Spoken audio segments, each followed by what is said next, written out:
Okay, Tyler, back again. Wanted to talk a little bit about how PRFC themselves are doing the past couple of weeks. I guess we're going to focus on Las Vegas Lights. What did you think about the game?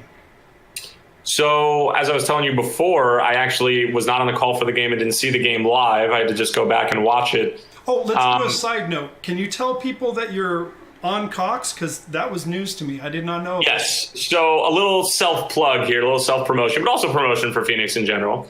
So Devin and I, with the exception of a couple ones where he goes and does the ESPN game of the week, just combined ESPN and USL. He does the ESPN game of the week, but regardless, every single game, regardless of whether it's home or away, Devin and I's call can be heard on Cox. I know that not everybody has it, and I know that it's kind of a pain in the butt to see if you have it or get it, but if for some reason you don't want to watch ESPN Plus or you're at a watch party at a bar, whatever it may be, we are on Cox. So check if that bar has Cox, check if your TV has Cox, and you'll be able to hear Devin and myself, and your ears can bleed for 90 minutes. There we go. I think that's perfect because, A, you guys do a better job than the hacks that they have on ESPN Plus with the other teams. Now. Well, I know I'm being mean. Just trying to make you feel good, Tyler. Thank you. Take that. And second of all, like I told you, we were at a watch party and they had no way of streaming, so they asked the fans if they could stream off of our phones, and it's like, come on, guys. And if you really want to be old school, we are also simulcast on Fox Sports 9:10 a.m. There you go. So if you want to sit around your transistor radio, you can also hear us that way. And get my little mini transistor and sit there huddled up with a whiskey. And all right, so back to Las Vegas. You watched the game, and what did you think? Watched the game this morning, and you were telling me that you caught a little bit of flack for maybe Phoenix not being as offensively potent as we're used to seeing them. But what I've said and always said about the USL, and especially going to a place like Vegas, despite the fact that they're not by any stretch of the imagination one of the best teams in the USL, it is one of the toughest places to go play. And any road game, any win, any clean sheet, any multiple goal performance, and you can combine all three of those with Phoenix on the road, is something to be proud of. Yeah. They got 2 goals. They weathered the storm. They were able to get through a couple of decent Las Vegas chances, and they come away with a 2-0 win, a clean sheet. Asante gets his 11th. Frater gets on the score sheet in the USL. If you ask me, it's mission accomplished, especially coming off of a really emotional game against Orange County. With that said, as we're getting into we're well into the final third of the season now, you want to see that form start to come about. But I will say this, is that even teams that did well in the USL Cup playoffs last year stumbled throughout courses of the final stages of the season. But you just have to take it for what it is. It was a response after a loss. It's human nature to just bounce back. They did. Asante just sort of has taken it upon himself the past 2 games, despite a 4-3 loss to Orange County, to just sort of will this team to be competitive and to win in the case of the Vegas game. But you have to be pleased with it. Abdul Salam getting his first start, and you said it before we hopped on here. He looked like he has fit in. Fans know exactly why they went out and got him. He's technical on the ball. He can play either a center back or an outside back position. And, the passing accuracy, something you also brought up, is something that is a little bit of a concern at times. He keeps the ball. He's technical. He's good. It's everything that you would want an outside back, and he may not be the greatest 1v1 defender, but if you have the offensive firepower that Phoenix has, you're keeping teams on their toes, and they're not throwing crazy numbers at you because they know that Asante, Frater, Johnson, Didier Drogba, when he comes back, are going to be running down your throat on the other end if you give away the ball. So that's the advantage you have if you're PRFC. Sum it up, very clean performance, clean sheet. Lubin gets his 2nd clean sheet of the season. Have to be happy with it. No, I agree, and I'll eat crow when I need to, and in this case, I think I was a little off base. You said it, there's a narrow field. I'll shout out to Justin Vibber because he brought that up on the when we were having the thread about it, and you couldn't really tell on TV. I had no idea it was a narrow field, and the way that we use our wingers, that's definitely going to affect it. So you're right. We got the clean sheet. We got the win. Take it, run. We're good to go. I was very happy to see how well Abdul fit in. It feels like he's been there if he, the whole season, and if he has to leave at some point for some reason, I will probably cry like a little girl. Something else I think is interesting is we've got Schaff Brewer and then we've got Tristan Blackman, who are in the wings, ready to play. I am dying to see who's on the field tomorrow when we go against San Antonio.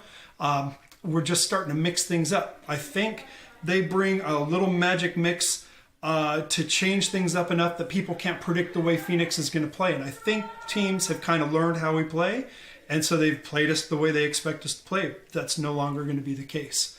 Our midfield, the midfield changes that we can make because of that the backfield changes, to me is phenomenal. So I'm really looking forward to that.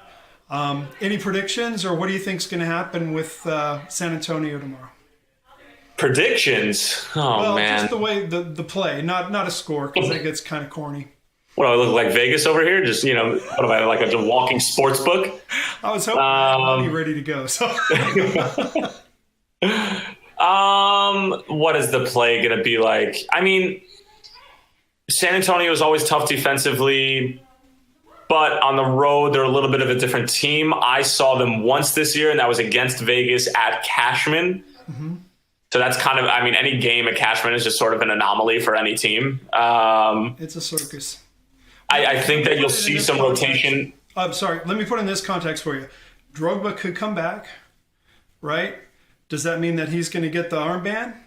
How do the roles change? Does that mean Cortez is on the bench? Will Drogba be subbed in? Do we bring in Schaff? Do we bring in Tristan? Do we bring in both? How much do you think we mix this thing up? What would you do?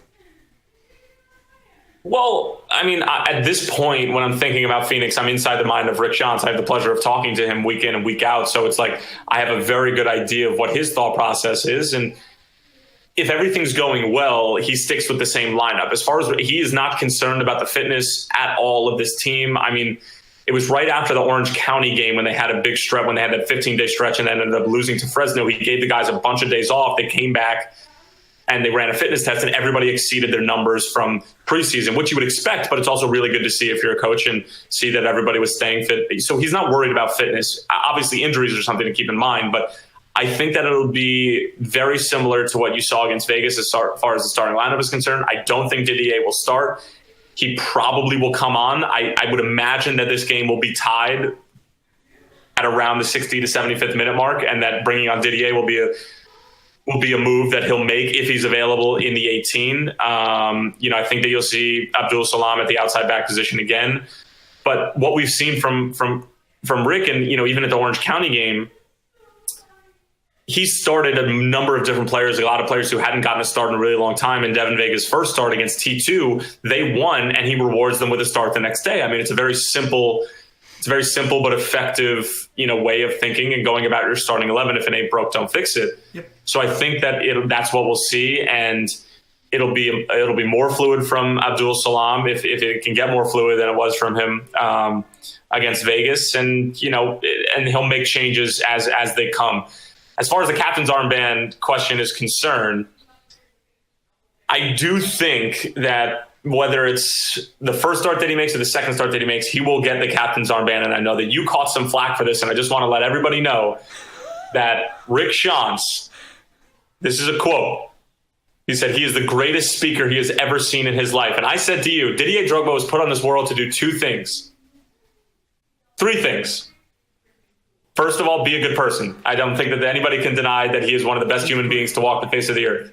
Number two, to play the beautiful game. One of the best strikers that we've ever seen. And number three, and that is to lead people, to be a leader. He is one of the best speakers that we've ever seen. He's a politician. He is just a people's person. He's going to lead. He is the captain. He's an owner. He will be the captain. He will wear the armband.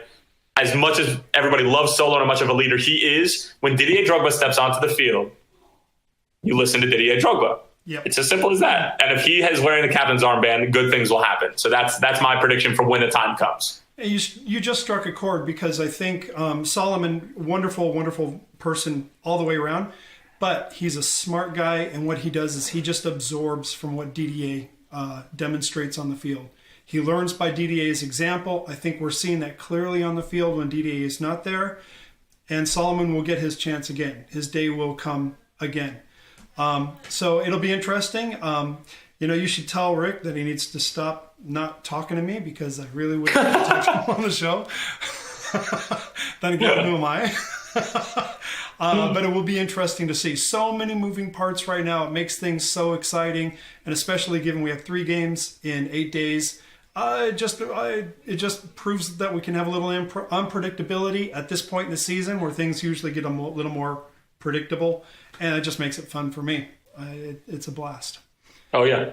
So you will be calling the game tomorrow night. You'll be on Cox. We'll be on Cox.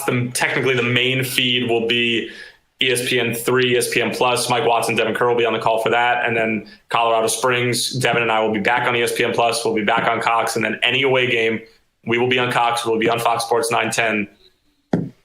Let it be heard. Let it be known. Let it be known. There you go.